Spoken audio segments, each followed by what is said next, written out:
स्वागत है बच्चों आप सभी का हमारे इस YouTube चैनल में। आज हम सीखने वाले हैं कक्षा 10 की गणित में प्रश्नावली 3.1 का 5वां क्वेश्चन। प्रश्न नंबर 4 तक हमने कर लिए हैं। आप प्ले लिस्ट में जाकर देख सकते हैं। क्लास 10th मैथ्स में एक रिवीजन चैनल पर आपको मिल जाएगा, इसी चैनल पर। ठीक है, आइए देखते हैं प्रश्न नंबर 5 को। एक आयताकार बाग जिसकी लंबाई चौड़ाई से 4 मीटर अधिक है। लंबाई जो है चौड़ाई से 4 मीटर अधिक है। इसका अर्ध परिमाप 36 मीटर है। बाग की विमाएं ज्ञात कीजिए। तो कैसे ज्ञात करेंगे और इस क्वेश्चन को कैसे सॉल्व करेंगे, ध्यानपूर्वक सीखिएगा। आपको एक बार में ही समझ आ जाएगा। आप वीडियो को स्किप नहीं करना। देखिए, माना आयताकार बाग की लंबाई x मीटर है और चौड़ाई जो है y मीटर है। x जो है लंबाई मानी है और y जो है चौड़ाई मानी है। तो अर्ध परिमाप कितना होगा? यहाँ दिया हुआ है अर्ध परिमाप 36 मीटर। तो परिमाप का आधा परिमाप बटे 2 होगा। तो आधा परिमाप हो गई अर्ध परिमाप, यानी परिमाप का अर्ध मतलब आधा। आधा करेंगे तो बटे 2 बराबर 36 दिया गया है। तो मैं इसको ऐसे लिख सकता हूँ कि ऐसे करेंगे तो अर्ध परिमाप कैसे कर सकते हैं। देखिए, ये हमने लिखा क्यों है, क्योंकि आपको आगे पता लगेगा कि हमने क्यों लिखा है। ध्यान से देखिएगा कि परिमाप का आधा हमने क्यों किया है। तो पहले देखेंगे प्रथम शर्त अनुसार कि लंबाई, एक आयताकार बाग की लंबाई x चौड़ाई से 4 मीटर अधिक है। चौड़ाई जो है y से ये जो है 4 मीटर अधिक है। तो 7, जैसे यहाँ 7 हो तो 7 में से 3 गया 4, तो ये वाली ज़्यादा है। इसमें से y घटाएंगे तब 4 बचेगा। ठीक है ना। तो 4 ये वाली अधिक है, इसमें से इसे घटाएंगे तो 4 बचेगा। ठीक है ना। अब देखते हैं कि x बराबर, ये तो हमें पता लग गया कि समीकरण कैसे बनाइए। x माइनस वाई बराबर 4। ये बड़ी वाली से छोटी वाली घटा दी है तो बराबर 4 बचेगा, यानी 4 मीटर अधिक है तो 4 बचेगा। अब यहाँ देखिए x बराबर 4, y को इधर भेजेंगे प्लस का y हो जाएगा। ठीक है। अब देखेंगे दूसरे को, दूसरी शर्त के अनुसार कि दूसरी शर्त में कहा क्या है। परिमाप का फॉर्मूला होता है कि 2 लंबाई प्लस चौड़ाई बराबर परिमाप, या परिमाप मैं सीधा भी लिख सकता था, लेकिन आपको समझाने के लिए मैंने लिखा है ऐसे कि परिमाप बराबर 2 लंबाई प्लस चौड़ाई। तो 2 इसके बटे में जाएगा परिमाप के, और ये हो जाएगा लंबाई प्लस चौड़ाई। और परिमाप बटे 2 फॉर्मूला दिया गया परिमाप बटे 2, यानी अर्ध परिमाप 36 मीटर। तो लंबाई x थी और चौड़ाई y, तो x प्लस वाई बराबर क्या हो जाएगा परिमाप बटे 2, यानी 36। ठीक है। समीकरण ये दूसरी बन गई है, ये वाली समीकरण 1 बन गई है। ये वाली देखिए, ये x माइनस वाई बराबर 4 जो है ये समीकरण 1 है। तो एक समीकरण ये है, दूसरी समीकरण ये है। इन्हीं के माध्यम से हम सोल्व करेंगे कैसे होगा। समीकरण 2 में x का मान रखने पर, तो समीकरण 2 कौन सी है? ये वाली, x प्लस वाई बराबर 36। तो x प्लस वाई बराबर 36 में हम मान रखेंगे समीकरण x का। तो x की वैल्यू क्या है? 4 प्लस वाई। तो x बराबर 4 प्लस वाई रखेंगे, और ये y पहले से ही दिया गया है प्लस के y बराबर 36 है। सॉरी, अब देखिए 4 y और y दोनों जोड़ दिए जाएंगे तो 2y हो जाएंगे बराबर 36। ये 4 कहाँ गया है? 4 इधर भेजा तो माइनस के 4 हो गया। ठीक है। तो y इधर ही रहेगा बराबर 36 में से 4 गया 32, और ये 2 इसके बटे में पहुंचा दिया हमने। अब y की वैल्यू क्या मिला हमारे पास? 2 से 32 को काटने पर 16। 16 दूनी 32 होते हैं, तो यहाँ y की वैल्यू हो जाएगी 16। तो आप समझ चुके हैं कि y की वैल्यू क्या होगी? 16। तो इसका ये y का मान आ चुका है कि 16 आ चुका है। अब y बराबर 16 जो है समीकरण 1 में रखेंगे। समीकरण 1 कौन सी थी कि x माइनस वाई बराबर 4। ये जो समीकरण 1 थी x माइनस वाई बराबर 4 समीकरण 1। तो इसमें हम y का मान रख देंगे। तो इसको रखेंगे, देखो, या फिर इसको मान लीजिए, या फिर x बराबर जो हमने ये रखी थी x बराबर 4 प्लस वाई, इससे ही बनाई हुई, इसमें रख लीजिए। तो इस वाली को उठा रहा हूँ मैं क्योंकि जल्दी आपको समझ आ जाएगा। x बराबर 4 और ये माइनस का इधर गया तो प्लस का वाई हो गया, ऐसे भी समझ सकते हो आप। तो x बराबर 4 प्लस y की वैल्यू हमारे पास क्या आई थी 16, तो 16 रख देंगे। 4 और 16, 16 और 4 क्या हो गए 20, तो x की वैल्यू होगी 20। तो बात समझ गए होंगे कि अतः बाग की लंबाई क्या होगी, x बराबर 20 मीटर और चौड़ाई कितनी होगी 16 मीटर। तो आप समझ गए होंगे कि इसकी लंबाई जो है चौड़ाई से 4 मीटर अधिक है। लंबाई जो 20 है और चौड़ाई 16 है तो 4 मीटर ही तो अधिक है। ये देखिए, तो 20 और 16 हमारे मान आ चुके हैं। ये विमाएं हैं हमारी 20 और 16। ये इसका आंसर हो चुका है। प्रश्न नंबर 6 में देखेंगे 6 कैसे कहा गया है, क्या है इसमें। प्रश्न नंबर 6 में देखकर आगे बढ़ेंगे, उसके बाद 7 को करेंगे सोल्व, ठीक है। प्रश्न नंबर 6 में कहा गया है एक रेखिक समीकरण 2x प्लस 3y माइनस 8 बराबर 0 दी गई है। दो चरों में एक ऐसी और रेखिक समीकरण लिखिए ताकि युग्म का ज्यामितीय निरूपण हो सके, जैसे नंबर 1 प्रतिच्छेद करती रेखाएं हों और नंबर 2 समांतर रेखाएं हों, नंबर 3 दिया गया है संपाती रेखाएं हों। एक और समीकरण देनी है हमें ऐसी, जैसे यू बनी हुई है ऐसी देनी है। पहली कंडीशन फॉलो करे कि प्रतिच्छेद करती हुई हो, दूसरी कंडीशन फॉलो करे, एक एक दे सकते हो अलग अलग, जरूरी नहीं है एक ही समीकरण पे ये तीनों लागू हो, अपनी अलग अलग देख सकते हो समीकरण, लेकिन दूसरी होनी चाहिए। यही समीकरण न चले दूसरी चलेगी, ठीक है। तो नंबर 1 पॉइंट पर दिया है हमने कि इसके लिए दूसरी समीकरण क्या बनाई है। तो प्रतिच्छेद करती हुई रेखा के लिए हमेशा ये तीनों आपस में बराबर नहीं होनी चाहिए कि a1/a2 बराबर b1/b2 बराबर c1/c2, ये नहीं होनी चाहिए, ये बराबर नहीं होनी चाहिए, ठीक है। तो उसके लिए हमने समीकरण बनाया कि अतः 3x प्लस 2y बराबर माइनस 10 बराबर 0। समीकरण दूसरी कौन सी मान लेंगे, ये वाली। समीकरण एक ये थी 2x माइनस 3y माइनस 8 बराबर 0। तो हम देख लें, अब दो समीकरण हमने सीधी लिख दी हैं। अतः ये जो है समीकरण जो इस शर्त को पूरा करती है, 2x प्लस 3y माइनस 8 बराबर 0, पहली तो ये है हमारे पास जो इस क्वेश्चन में दी गई है। दूसरी समीकरण हमने अपने दोहरे से मानी 3x प्लस 2y माइनस 10 बराबर 0, ये दूसरी समीकरण होगी। ये दोनों आपस में एक दूसरे में बराबर नहीं है, तो ये प्रतिच्छेद करती रेखाएं हों उसके लिए समीकरण हमने बना दिए। अब हम समांतर वाली देखेंगे। समांतर रेखाएं हों, नंबर 2 जो दिया गया है छठे का ही दूसरा, उसमें देखते हैं, उसके लिए एक समीकरण और देंगे। समांतर रेखाएं हो उसके लिए शर्त बनानी है कि a1/a2 बराबर b1/b2 और c1/c2 बराबर नहीं होनी चाहिए, c1/c2, ठीक है। यू आपस में बराबर नहीं होनी चाहिए। देखो ये तो बराबर हो लेकिन यू वाली बराबर ना हो। तो पहली समीकरण देखिए, अतः दूसरा समीकरण है 4x प्लस 6y माइनस 5 बराबर 0। तो बात समझेंगे, जो इस शर्त को पूरा करती है वह समीकरण दूसरी वाली ये होगी। पहली वाली समीकरण यही थी हमारे पास, क्वेश्चन में दिया गया ये वाली समीकरण, ये वाली अपने दोहरे से बतानी है।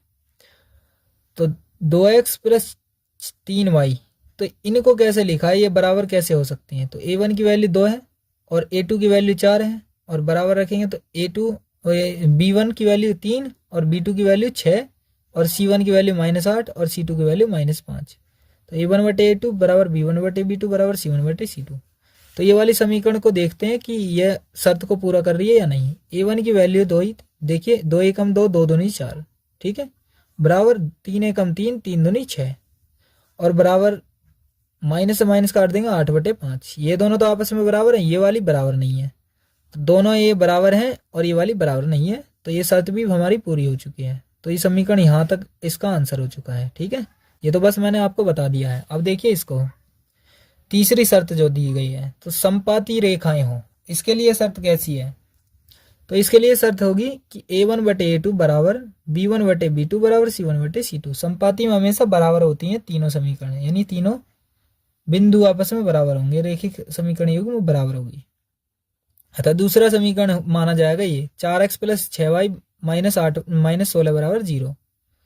4x प्लस 6y माइनस 16 बराबर 0, जो इस शर्त को पूरा करती है, अतः समीकरण युग्म यह है।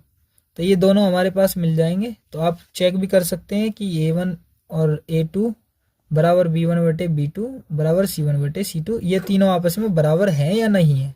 आप इस चीज़ को चेक भी कर सकते हो इसको सॉल्व करके, ठीक है। समीकरण इनकी तुलना करने पर देगा a1x plus b1y plus c1 बराबर 0 से तुलना कर लेंगे पहली समीकरण की, और दूसरी a2x plus b2y plus c2 बराबर 0 से दूसरे की समीकरण की तुलना कर लेंगे, और इससे हमें फिर ये पता लग जाएगी कि ये तीनों आपस में बराबर हैं या नहीं। बराबर होंगे तो ये समीकरण बिल्कुल ठीक बैठ रही है, ठीक है ना। तो आपको समझ आ जाएंगी कि क्या हो रही है। तो ये बात आपको समझ आ गई है, ये क्वेश्चन आपको समझा दिया है। अब बस एक लास्ट क्वेश्चन बच रहा है, उसको देखेंगे अभी। प्रश्न नंबर 7 में दिया गया है समीकरणों x माइनस वाई प्लस 1 बराबर 0 और 3x प्लस 2y माइनस 12 बराबर 0 का ग्राफ खींचिए, ठीक है, ये दिया गया है। और x अक्ष और इन रेखाओं से बने त्रिभुज के शीर्षों के निर्देशांक, त्रिभुज के जो शीर्ष है ना उनके निर्देशांक ज्ञात करने हैं हमें। और इसके बाद और त्रिभुजाकार पटल को छायांकित करना है, यानी उसको फिर ड्रॉ करना है। जो एक त्रिभुज का आकार बनेगा ना उसे एक पटल को हमें छायांकित करना, यानी जैसे शेडिंग कर देते हैं ऐसी शेड करनी है। तो आप समझेंगे इसको क्या करना है। हमारे पास दो समीकरण दी गई हैं, ये वाली दो समीकरण से ही हम सॉल्व करेंगे। तो ये दो समीकरण हैं। समीकरण 1 से x माइनस वाई प्लस 1 बराबर 0 है, तो x प्लस 1 ये दोनों तो यहीं रहेगा, y की वैल्यू इधर, तो y को मैं सीधा लिखता हूँ y बराबर x प्लस 1, ठीक है। तो यहाँ y की वैल्यू निकालिए। यहाँ समीकरण 2 में से भी हम y की वैल्यू निकालेंगे। तो कैसे निकालेंगे कि 2y इधर ही रहने देंगे, 12 को इधर भेजेंगे तो 12 प्लस का हो जाएगा, और 3x को इधर भेजेंगे तो भी माइनस का हो जाएगा, क्योंकि 3x ये प्लस का है माइनस हो जाएगा, और ये माइनस का 12 प्लस के 12 हो जाएगा। तो 12 माइनस 3x होगा। अब 2y इधर जो है उसमें से y यहीं रख लेंगे, क्योंकि हमें y की वैल्यू चाहिए, तो y यहीं रहेगा बराबर 12 माइनस 3x, 2 जो है ये इसके गुणा में है, गुणा से बराबर में जाने पर बटे में जाता है, यानी भाग में। तो ये बटे में चला गया 2, कि 12 माइनस 3x बटे 2, ठीक है। आपको समझ आ गया होगा कि 2 कहाँ गया, ये इसके बटे में चला गया। y की वैल्यू यहाँ है, y की वैल्यू यहाँ है। अगर हम x का मान रखेंगे तो y का अपने आप आ जाएगा, x का मान रखेंगे तो y का अपने आप आ जाएगा। पहले समीकरण से देखेंगे, x बराबर अगर हम 0 रखेंगे यहाँ पर 0, तो 0 में 1 जोड़ने पर y का मान 1 आ जाएगा। x बराबर अगर हम 1 रखेंगे तो 1 और 1 2 हो जाएगा, y का मान 2 हो जाएगा। अगर हम x का मान 2 रखेंगे तो 2 और 1 3 हो जाएगा, 2 और 1 3, y की वैल्यू 3 हो जाएगी। पहले का मान हमें पता लग गया होगा, ये बॉक्स जो बनाया है इसमें हमने इसको बनाया क्यों है, क्योंकि इससे हम ग्राफ खींचेंगे और त्रिभुज के शीर्षांक को ज्ञात करेंगे, फिर उसके बाद त्रिभुजाकार पटल को छायांकित करेंगे। अब देखिए इसको, हाँ ऐसा सोचना है कि इसकी गुणा करने पर, इसे घटाने पर 2 से कट जाए, ऐसा सोचना होगा।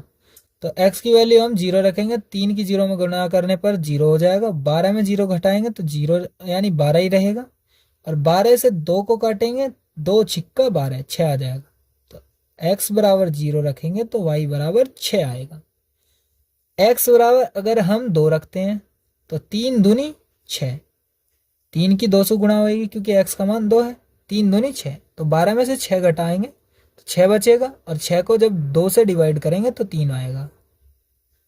6 को 2 से डिवाइड करेंगे, 2 तिया 6, तो 3 आएगा ना, तो ये इसका मान 3 आ जाएगा। उसके बाद x बराबर अगर हम 4 रखेंगे तो 3 12 तो यहाँ आई, 3 चौक 12 और बटे 2, तो 12 में से 12 गया 0, और 0 को 2 से डिवाइड करोगे तब भी 0, तो y की वैल्यू क्या हो जाएगी 0।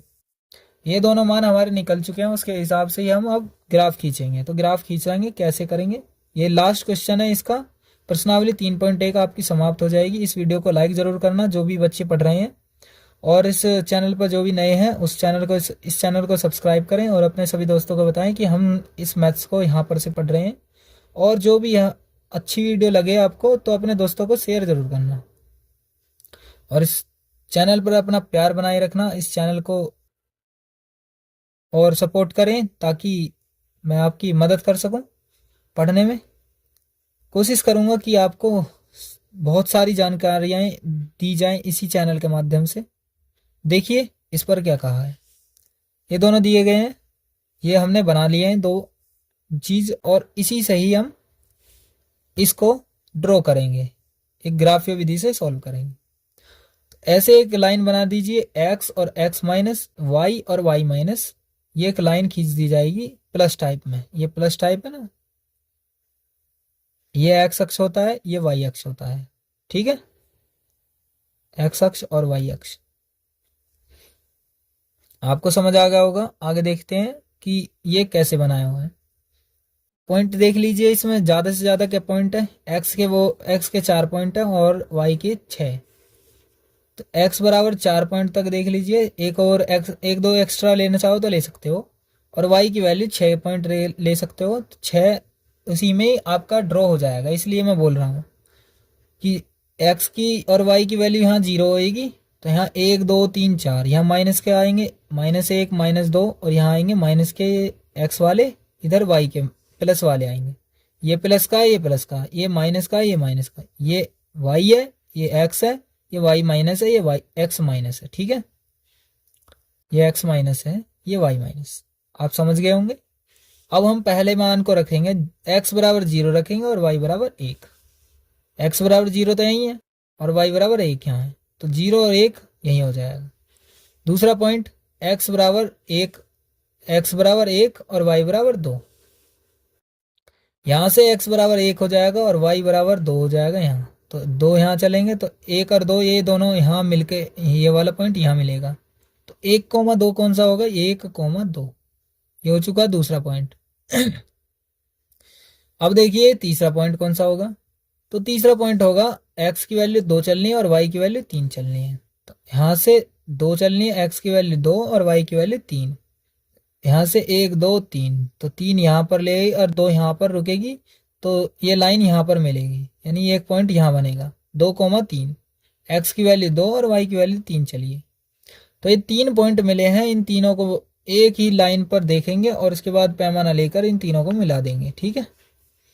पैमाने से इन तीनों लाइनों को मिला देंगे। देखिए ऐसे खींचकर एक पैमाना खींचेंगे और लाइन को ऐसे मिला देंगे, ठीक है ना, पैमाने से इस लाइन को खींच देंगे। पहली लाइन खींच चुकी है और उसके बाद अब हम दूसरे को इसी के माध्यम से, अब दूसरे को इस वाली से हमने एक लाइन खींच दी है, दूसरे से देखते हैं। उसके बाद हम शीर्ष देखेंगे, त्रिभुजाकार शीर्ष, उसके बाद हम सोल्व कर लेंगे इसको। एक्स बराबर 0 चलना, वाई बराबर 6। तो एक्स बराबर यहाँ से 0 चलना है और वाई बराबर चलना 6। तो 0,6 पहला पॉइंट ये हो चुका है। वाई का वैल्यू है 6 चलनी, तो 6 यहाँ है, और 0 तो यहाँ चलनी ना, एक्स की वैल्यू चलनी ना, 0 ही है, 0,6 हो चुकी है इसकी वैल्यू। और दूसरा एक्स बराबर 2 चलना और वाई बराबर 3। यहाँ से एक्स बराबर कितना चलना, 2, एक्स बराबर 2 और वाई बराबर 3। तो एक्स बराबर 2 और वाई बराबर 3, तो 2,3 दूसरा पॉइंट भी यही रहेगा। पहली समीकरण का भी यही था और दूसरी समीकरण का भी यही है, 2.3, 2,3। अब देखना इसमें एक्स की वैल्यू कितने चलनी है, 4, और वाई की वैल्यू 0, यानी वाई की चलनी ना, एक्स की वैल्यू 4 चलनी है। यहाँ से 4 चली और वाई की वैल्यू चलनी ना, तो 4,0 हो जाएगी, तो 4,0, ठीक है। तो ये हो गई तीसरी पॉइंट। अब ये 3 पॉइंट जो हैं, इन तीनों को पैमाने के माध्यम से मिला दिया जाएगा एक सार। यह जो है एक दूसरे को काटती है, ये यहाँ से यहाँ तक, इस पे देख लीजिए ये वाली लाइन, ये पूरी मिला लेना, तो आपको -1 के लगभग में मिलेगी, -1 पर ही मिलेगी शायद। तो आप जब ड्रॉ करोगे तो ऐसे मिलेगा, ठीक है ना। ये मैंने 1-1 सेंटीमीटर के बनाए हुए हैं, 1-1 सेंटीमीटर के गैप में 1 सेंटीमीटर बराबर क्या बनाया गया, 1 पॉइंट, ठीक है ना। एक्स अक्ष का हो या एक्स अक्ष, या फिर वाई माइनस का या वाई प्लस का अक्ष को हो, ये पॉइंट हमने बनाए हुए हैं 1-1 सेंटीमीटर में गैप में। तो ये लाइन है और एक ये लाइन है, तो यहाँ से यहाँ तक और यहाँ से यहाँ तक ये लाइन को मिला, ये तो मिली हुई है पहले ही। अब इस लाइन को और देखिए, ये एक त्रिभुज नहीं बन रहा है क्या, ये वाला देखिए, ये एक त्रिभुज बन रहा है ना। तो इसके शीर्ष देखिए, ये है और ये है और एक ये है। तो यहाँ देखिए ये वाला शीर्ष क्या होगा, -1 और 0, एक्स की वैल्यू माइनस और वाई की वैल्यू 0 होगी, तो 0 यहीं पर ही है, तो -1 और 0। और यू वाला शीर्ष है तो 2,3, और ये वाला शीर्ष है 4 और 0 वाई की वैल्यू, एक्स की वैल्यू तो 4 है और वाई की वैल्यू 0। तो ये 3 शीर्ष मिले हैं हमें त्रिभुज के शीर्ष के निर्देशांक, तो 3 मिले हैं। -1, और दूसरा मिला 2,3, तीसरा मिला 4,0। तो त्रिभुज के शीर्षों के निर्देशांक हमारे पास ये 3 आ चुके हैं, तो ये इसका राइट आंसर हो चुका है। इस वीडियो को लाइक करें, लाइक, शेयर एंड सब्सक्राइब। जो भी वीडियो को लाइक करें उन सभी के लिए धन्यवाद। लाइक, शेयर एंड सब्सक्राइब करने के लिए आप सभी का प्रेम पूर्वक धन्यवाद। मिलते हैं किसी नेक्स्ट वीडियो में।